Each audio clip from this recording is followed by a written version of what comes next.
If there is one genre that really seems to have found a home on the Nintendo Switch, a strong argument could be made for it being the beat 'em up. There are a host of classic and modern beat 'em ups already on the Switch, with more heavy hitters confirmed to be on the way, and a host of interesting newcomers appearing every month.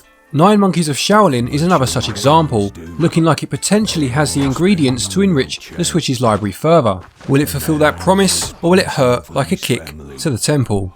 I'm Glen Bolger, thank you to the publishing team for the review code, and now let's find out. Protect our village.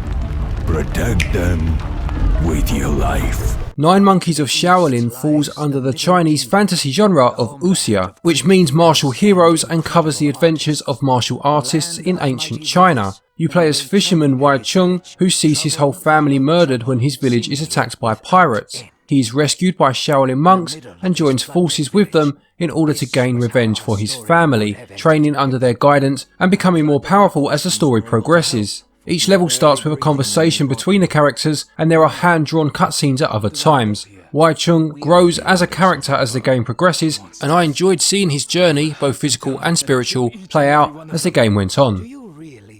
Gameplay wise then, 9 Monkeys of Shaolin is of course a beat 'em up. In classic beat 'em up fashion, you traverse a 3D plane, killing waves of enemies before the screen unlocks and lets you move further into the level where more enemies will appear. You begin with 3 basic attacks. You have a kick performed by pressing Y, which is weaker but allows you to cover more of the screen. You have a strike performed with your staff by pressing X, which is slower but stronger. And you have a thrust move, again performed with your staff, this time by pressing A.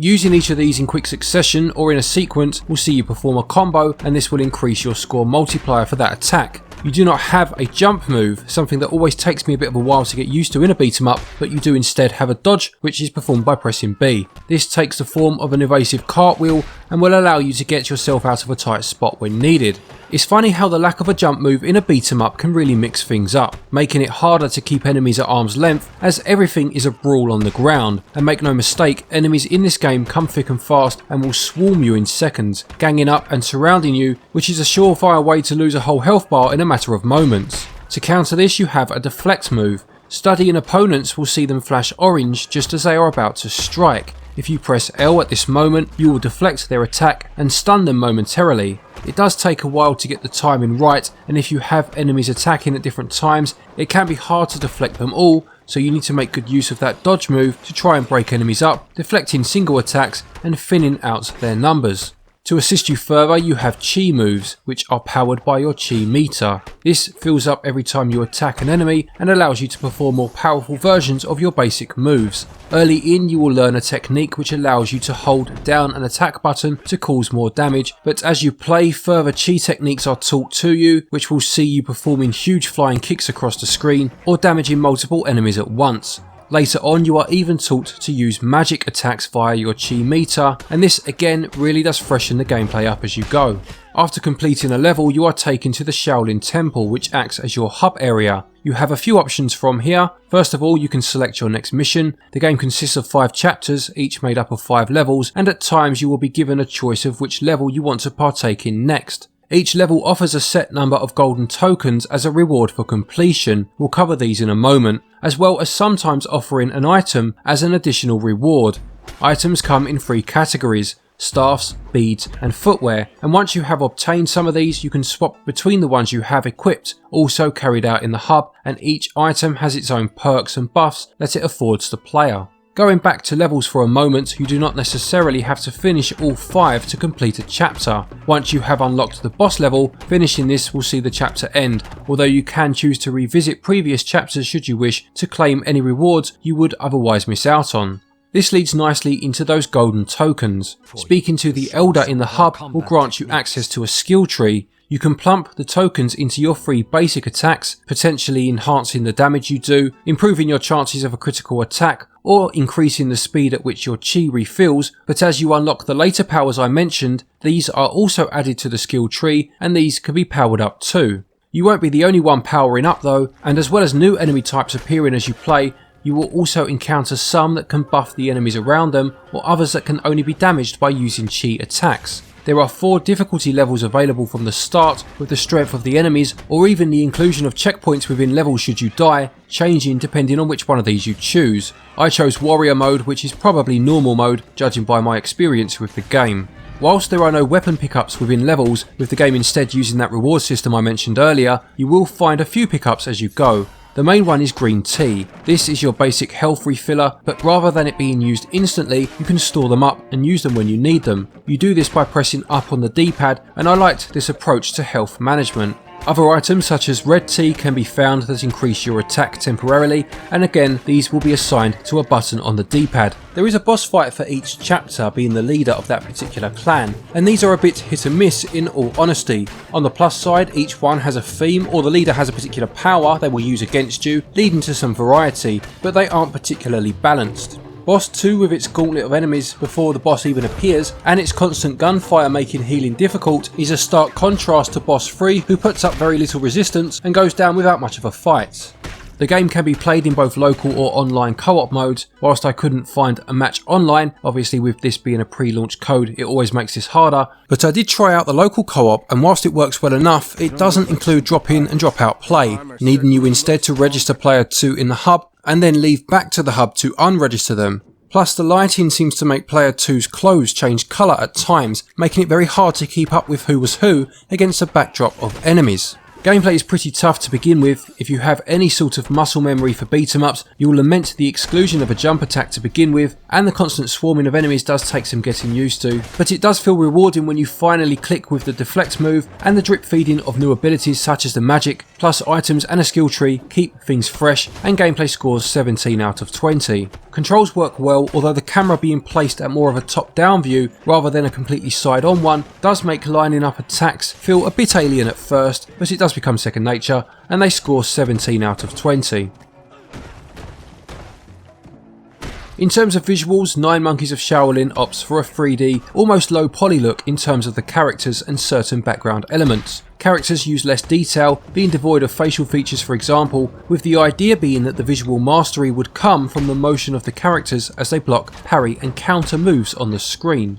There is a good amount of variety within the levels, taking you to Chinese temples, caves, into Japan and even onto a pirate ship, and the vibrancy and use of light and shadow within these levels creates a very pleasing aesthetic. When the game uses these two elements to its fullest, whilst throwing in a bold colour palette too, it really does look quite striking. This isn't always the case though, and the whole definitely looks better than the sum of its parts, and focusing on one element for too long will make things seem less impressive.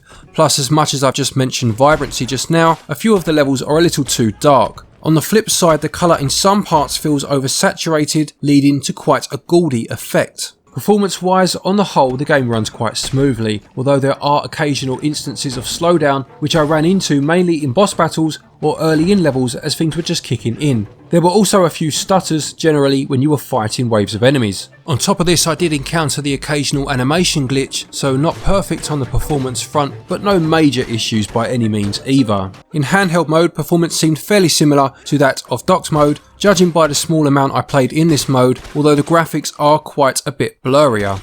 Audio uses traditional music for the most part, but does add a more modern twist to things at times, such as when wanting to ramp up the tempo during a boss battle. The game is fully voice acted and this works well. I read somewhere that whilst the story comes straight from ancient China, the developers were heavily influenced by the Kung Fu movies of the 1970s, and this definitely comes across in the presentation. Visuals look bright and vibrant, which really enhances the effect as things click into gear, and they score 15 out of 20. Audio does a very good job of complementing the on-screen action, and they score 17 out of 20. 9 Monkeys of Shaolin cost £24.99, $29 or €29.99 or $44 Australian dollars 95, and it will take up 3.1 GB of your system storage. As mentioned, it consists of 5 chapters, each containing 5 levels, and you don't have to complete every level in a playthrough, although you can if you want to, so there is some replay value there. It also has an online mode which hopefully will be fairly populated come launch, and of course the option to play locally with friends or family. I liked how many ideas it brought to the table, and it feels different enough to most other beat 'em ups on the Switch to be worthy of a purchase, but it only took me about 5 hours to finish and is actually more expensive than beat 'em ups such as Streets of Rage 4. Personally, I think it's about £5 to £7 overpriced, but it does have a physical edition releasing, which I've seen already for about £23, and should that drop by another couple of pounds, I would say it would make for a great pickup this way, and value scores 14 out of 20. To conclude, 9 Monkeys of Shaolin is another strong entry in a genre that really has found a home for itself on the Nintendo Switch. It's certainly one of the more unique entries, not necessarily because it does anything groundbreaking. A lot of the elements in this game can be found in various other beat 'em ups elsewhere, but it's the way that it takes a lot of these elements and fuses them together. It's a tad expensive at its current price, but a small reduction via a sale on the eShop or finding that physical copy for a good deal would make this a very worthy addition to any Switch collection.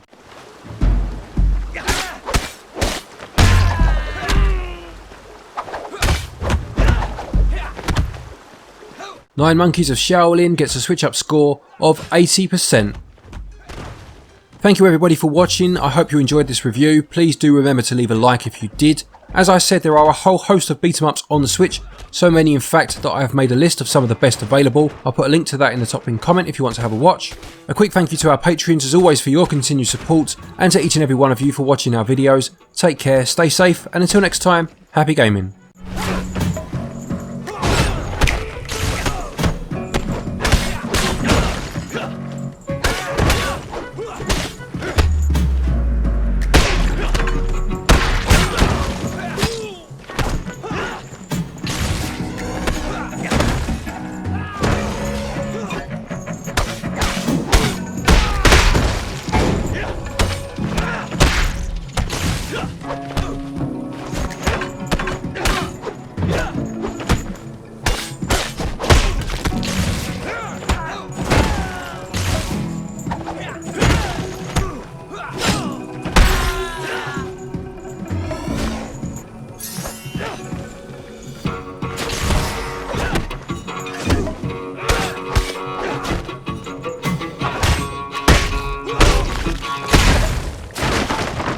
Abbott is badly wounded and cannot come outside, but we all thank you for your help.